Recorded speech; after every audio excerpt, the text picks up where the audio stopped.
पूरी दुनिया को तेल की सप्लाई करने वाले समुद्री रास्ते को ईरान ने अस्थायी तौर पर बंद कर दिया है।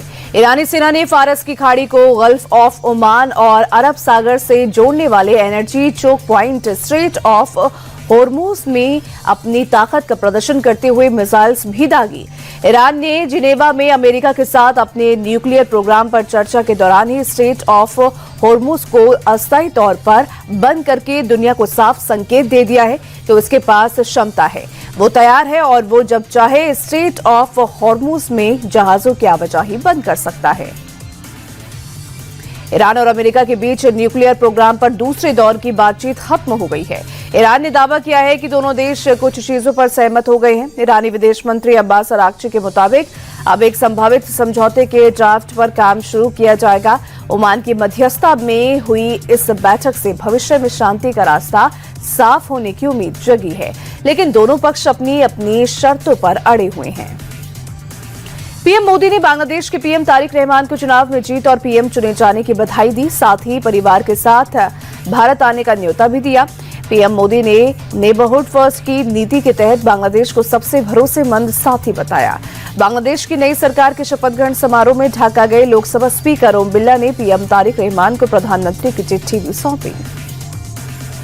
पीएम मोदी और फ्रांस के राष्ट्रपति ने भारत फ्रांस इनोवेशन फोरम का उद्घाटन किया। दोनों नेता एक ही गाड़ी में बैठकर वेन्यू तक पहुंचे। फोरम को संबोधित करते हुए पीएम मोदी ने कहा कि 21वीं सदी में हमारे युवा दुनिया के लिए इनोवेट कर रहे हैं। पूरी दुनिया में भारत के स्टार्टअप छा गए हैं। आज हमारे पास 126 यूनिकॉर्न है। फ्रांस के साथ हमारी मूल्यों और इनोवेशन की साझेदारी है। पीएम मोदी और राष्ट्रपति मैक्रोन ने virtually H125 flight utility helicopter की फाइनल असेंबली लाइन का उद्घाटन किया। वहीं कर्नाटक में कोलार के वेमगल में यूनिट्स तैयार की जाएगी। ये भारत और फ्रांस का ज्वाइंट एरोस्पेस वेंचर है। ये हेलीकॉप्टर्स ऊंचाई वाले इलाकों में सिंगल इंजन की मदद से सफर कर सकता है। माउंट एवरेस्ट पर लैंड करने वाला ये इकलौता विमान है। इसमें 6 लोगों की बैठने की कैपेसिटी है। पीएम मोदी और राष्ट्रपति मैक्रोन के बीच हुई द्विपक्षीय बातचीत में दोनों ही नेताओं का फोकस आतंकवाद को जड़ से मिटाने पर रहा। एआई, हेल्थ और टेक्नोलॉजी में साथ काम करने पर दोनों देशों के बीच सहमति बनी। पीएम मोदी ने फ्रांस को भारत का सबसे भरोसेमंद बिजनेस पार्टनर बताया। प्रधानमंत्री ने यूक्रेन युद्ध का जिक्र करते हुए कहा कि हम यूक्रेन और वेस्ट एशिया में शांति के पक्षधर हैं। प्रधानमंत्री मोदी की तरह राष्ट्रपति मैक्रोन ने भी भारत को मोस्ट ट्रस्टेड पार्टनर बताया है। मैक्रोन ने कहा कि हम मिलकर नए रास्ते तलाश रहे हैं। फ्रांस भारत का भरोसेमंद साझेदार बनना चाहता है। राफेल की टेक्नोलॉजी को ट्रांसफर करने पर भी बातचीत चल रही है। एआई को लेकर साथ काम करने पर सहमति बनी है। रक्षा और स्पेस में भी हम आपसी सहयोग बढ़ाएंगे। दिल्ली में चल रहे एआई इम्पैक्ट समिट को लेकर प्रधानमंत्री ने न्यूज एजेंसी एएनआई को इंटरव्यू दिया। मोदी ने बेबाकी से 2047 तक भारत को टॉप 3 एआई लीडर बनाने की बात कही। मोदी ने कहा कि युवाओं को एआई सेक्टर में ट्रांसफॉर्म करना हमारा मकसद है। हम आने वाले दिनों में एआई कंज्यूमर नहीं बल्कि एआई के प्रोडक्शन में भी महारत हासिल करेंगे। समिट के जरिए लेटेस्ट टेक्नोलॉजी की खामियों पर भी मंथन किया जा रहा है। महाराष्ट्र में देवेंद्र फडणवीस सरकार ने पिछड़े मुस्लिम वर्ग को दिए गए 5% आरक्षण का फैसला रद्द कर दिया है। यह आरक्षण 2014 में एक अध्यादेश के जरिए सामाजिक और शैक्षणिक रूप से पिछड़े मुस्लिम वर्ग को सरकारी नौकरी और शैक्षणिक संस्थानों में दिया गया था। हालांकि 14 नवंबर 2014 को बॉम्बे हाईकोर्ट के स्टे की वजह से अध्यादेश 23 दिसंबर 2014 तक लागू नहीं हो पाया और इसे लैप्स माना गया। अब फडणवीस सरकार ने साफ कर दिया है कि 5% आरक्षण देने के लिए जारी किए गए सभी सरकारी फैसले और सर्कुलर रद्द माने जाएंगे। महाराष्ट्र की पूर्व डिप्टी सीएम अजित पवार की विमान हादसे की सीबीआई जांच के लिए राज्य सरकार केंद्रीय गृह मंत्रालय से सिफारिश करेगी। डिप्टी सीएम सुनेत्रा पवार के नेतृत्व में एनसीपी प्रतिनिधिमंडल के साथ मुलाकात के दौरान सीएम देवेंद्र फडणवीस ने केंद्रीय गृह मंत्रालय को चिट्ठी भेजने का भरोसा दिया। एनसीपी नेताओं ने अजित पवार के विमान हादसे की वजह की तय तक जाने के लिए केंद्रीय एजेंसी से जांच करवाए जाने पर भी जोर दिया। महाराष्ट्र में टीपू सुल्तान को लेकर सियासी बयानबाजी जारी है। मंत्री नीतीश राणे ने टीपू सुल्तान चौक बनाने की मांग करने वालों पर तीखा हमला बोला। नीतीश राणे ने कहा कि ऐसी मांग करने वालों को पाकिस्तान चले जाना चाहिए। दरअसल 14 फरवरी को मालेगांव में टीपू सुल्तान की तस्वीर को लेकर विवाद हो गया था, जिसके बाद से महाराष्ट्र की राजनीति गर्म है। महाराष्ट्र कांग्रेस अध्यक्ष समेत कई नेताओं ने टीपू सुल्तान पर बयान दिया था, जिस पर बीजेपी ने पलटवार किया था।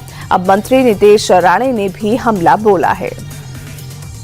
असम में विधानसभा चुनाव से पहले कांग्रेस को बड़ा झटका लगा है। कांग्रेस के पूर्व प्रदेश अध्यक्ष भूपेन बोरा 22 फरवरी को बीजेपी में शामिल होंगे। सीएम हेमंता बिस्वा शर्मा ने भूपेन बोरा के घर पर 2 घंटे की बैठक के बाद ऐलान किया कि उनके साथ कांग्रेस के कई बड़े नेता बीजेपी ज्वाइन करेंगे। सीएम हेमंता ने भूपेन बोरा को कांग्रेस में आखिरी मान्यता प्राप्त हिंदू नेता बताते हुए कहा कि उन्होंने कांग्रेस के मुस्लिम लीगीकरण की वजह से पार्टी छोड़ी है। भूपेन बोरा ने 16 फरवरी को कांग्रेस से इस्तीफा दिया था। हालांकि अभी उनका इस्तीफा मंजूर नहीं हुआ है और उन्हें मनाने की कवायद जारी है। उत्तर प्रदेश के सीएम योगी आदित्यनाथ आज आरएसएस प्रमुख मोहन भागवत से लखनऊ के संघ कार्यालय में रात 8 बजे मुलाकात कर सकते हैं। गोरखपुर के 2 दिवसीय दौरे से मंगलवार को लखनऊ पहुंचे संघ प्रमुख ने एक बार फिर कहा कि हिंदुओं को 3 बच्चे पैदा करना चाहिए और घर वापसी का काम तेज होना चाहिए। मोहन भागवत ने हिंदू समाज को संगठित और सशक्त करने पर जोर देते हुए कहा कि हमको किसी से खतरा नहीं है, लेकिन सावधान रहना है। साथ ही संघ प्रमुख ने घुसपैठियों की समस्या पर चिंता जताते हुए कहा कि घुसपैठियों को डिटेक्ट, डिलीट और डिपोर्ट करना होगा, उन्हें रोजगार नहीं देना है। मध्य प्रदेश की मोहन यादव सरकार आज विधानसभा में अपना बजट पेश करेगी। सीएम मोहन यादव ने बजट से पहले दावा किया कि 11.14% विकास दर के साथ एमपी अब भारत का ग्रोथ इंजन बन गया है। आर्थिक सर्वे के मुताबिक एमपी का कैपिटल एक्सपेंडिचर 82,513 करोड़ होने की उम्मीद है, जबकि विकसित राज्य कर्नाटक का कैपिटल एक्सपेंडिचर 71,000 करोड़ के आसपास रहा। यानी एमपी ने विकसित कहे जाने वाले राज्यों को भी पीछे छोड़ा है। वहीं सीएम मोहन यादव ने कहा कि फाइनेंशियल डिसिप्लिन, प्रशासन में ट्रांसपेरेंसी और बेहतर नीतियों से निवेशकों का विश्वास बढ़ा रहा है। लोकसभा स्पीकर के एआई वीडियो मामले में कांग्रेस नेताओं की मुश्किलें अब बढ़ सकती हैं। लोकसभा सचिवालय ने इसे ब्रीच ऑफ प्रिविलेज और कंटेम्प्ट ऑफ हाउस माना है और कांग्रेस के आईटी डिपार्टमेंट से जुड़े 9 बड़े नेताओं को नोटिस भेजा है। 3 दिन के भीतर जवाब मांगा गया है। कुछ दिन पहले कांग्रेस ने अपने सोशल मीडिया अकाउंट पर ओम बिरला का एआई वीडियो डाला था, जिसे लेकर कार्रवाई भी हो सकती है।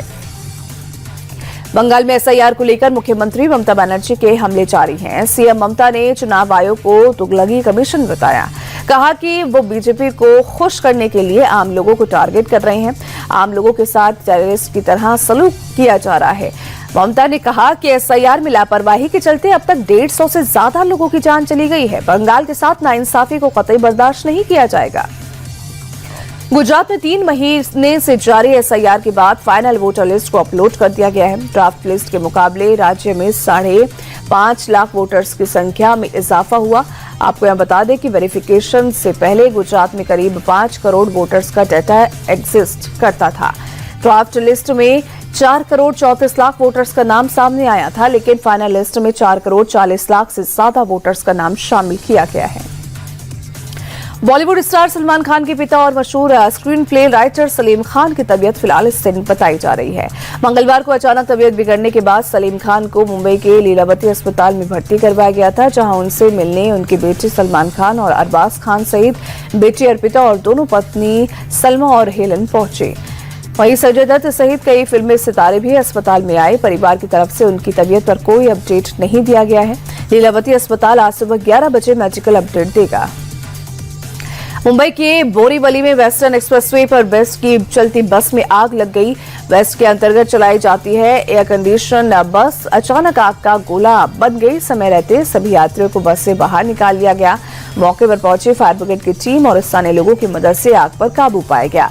बताया जा रहा है कि टेक्निकल फॉल्ट की वजह से बस में आग लग गई और गनीमत ये रही कि बस के यात्रियों की कोई नुकसान नहीं पहुंचा।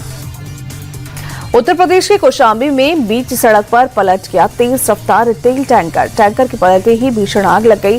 टैंकर से ड्राइवर और क्लीनर ने कूदकर जान बचाई। लोगों के मुताबिक सड़क पर चलते हुए ट्रक का संतुलन बिगड़ने से टैंकर पलट गया। मौके पर पहुंची पुलिस और फायर ब्रिगेड की टीम ने आग पर काबू पाया। हादसे के बाद नेशनल हाईवे पर करीब 10 किलोमीटर लंबा जाम लग गया। टैंकर की आग बुझने के बाद हाईवे पर ट्रैफिक बहाल किया गया। उत्तर प्रदेश के बुलंदशहर में दो पक्षों के बीच जमकर मारपीट हुई। दोनों पक्षों की तरफ से लाठी डंडे के अलावा जमकर पत्थरबाजी भी हुई। मामूली कहा सुनने के बाद मामला हिंसक हो गया और दोनों तरफ से एक दूसरे पर हमले किए गए। दोनों पक्षों के बीच करीब आधे घंटे तक सड़क रण क्षेत्र बना रहा। वहीं मामले की जानकारी मिलने के बाद मौके पर पहुंची पुलिस ने हालात काबू में कर जांच शुरू कर दी। पुलिस के मुताबिक शिकायत मिलने के बाद आरोपियों के खिलाफ कड़ी कार्रवाई होगी। उत्तर प्रदेश के रामपुर में पटवाई थाना इलाके में पत्थरबाजी की घटना सामने आई है। गांव के दो पक्षों में जमीनी विवाद में जमकर पत्थर बरसाए गए। मारपीट में एक पक्ष के करीब आधा दर्जन लोग घायल हो गए। पुलिस ने मारपीट की जानकारी के बाद 4 आरोपियों को गिरफ्तार किया है। पीड़ित पक्ष के मुताबिक ग्राम प्रधान पक्ष के दबंगों ने घरों में घुसकर महिलाओं के साथ भी मारपीट की थी। घरों और गाड़ियों में भी तोड़फोड़ की गई। वहीं मारपीट का वीडियो सोशल मीडिया पर वायरल हो गया। दिल्ली के रोहनी में अस्पताल परिसर से नवजात बच्चे की चोरी के बाद अस्पताल में हड़कंप मच गया। परिवार वालों की शिकायत के बाद एक्शन में आई पुलिस ने दिल्ली मेरठ एक्सप्रेसवे से नवजात बच्चे को बरामद कर लिया।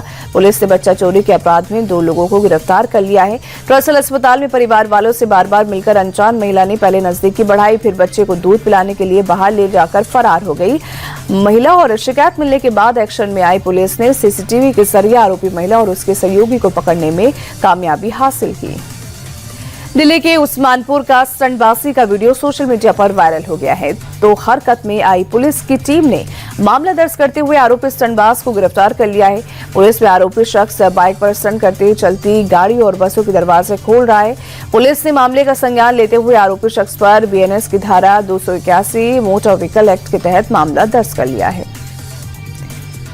छत्तीसगढ़ के बिलासपुर में व्यापारी से गन पॉइंट पर लूट की वारदात को बदमाशों ने अंजाम दिया। कार से आते समय व्यापारी से कैश सहित कीमती सामानों को बदमाशों ने लूट लिया। व्यापारी को डराने के लिए बदमाशों ने फायरिंग भी की। लूट के दौरान बिजनेसमैन से मारपीट भी की गई।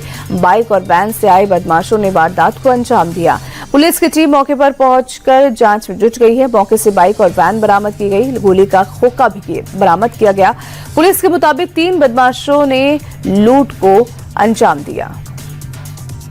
चेक बाउंस मामले में 13 दिन तिहाड़ जेल में बिताने के बाद अभिनेता राजपाल यादव बाहर आ गए हैं। अंतरिम जमानत पर रिहा होने के बाद राजपाल यादव ने कोर्ट और देश की जनता का शुक्रिया अदा किया। राजपाल यादव ने कहा कि 2027 में मुझे बॉलीवुड में 30 साल पूरे हो जाएंगे। देश का बच्चा बच्चा और पूरा बॉलीवुड मेरे साथ रहा है। अगर कोई आरोप है तो मैं जवाब देने के लिए तैयार हूं। अदालत ने राजपाल यादव को 18 मार्च तक की राहत दी है। भारत और नीदरलैंड के अलावा T20 वर्ल्ड कप में आज 2 और अहम मुकाबले खेले जाएंगे। पहला मैच साउथ अफ्रीका और यूएई के बीच खेला जाएगा। दिल्ली के अरुण जेटली स्टेडियम में मैच सुबह 11 बजे शुरू होगा। साउथ अफ्रीका सुपर 8 में जगह पक्की कर चुका है, जबकि यूएई की टीम टूर्नामेंट से बाहर हो चुकी है। आज का दूसरा अहम मुकाबला पाकिस्तान और नामीबिया के बीच दोपहर 3 बजे कोलंबो में होगा। 12 से हार के बाद पाकिस्तान का नेट रन रेट काफी नीचे चला गया है। वही पॉइंट्स टेबल में पाकिस्तान यूएसए से नीचे खिसक गया। ऐसे में नामीबिया के खिलाफ करो या मरो वाले मुकाबले में पाकिस्तान के लिए जीत जरूरी है। वही पाकिस्तान की टीम अगर नामीबिया से हारती है तो वो सुपर 8 से बाहर हो जाएगी।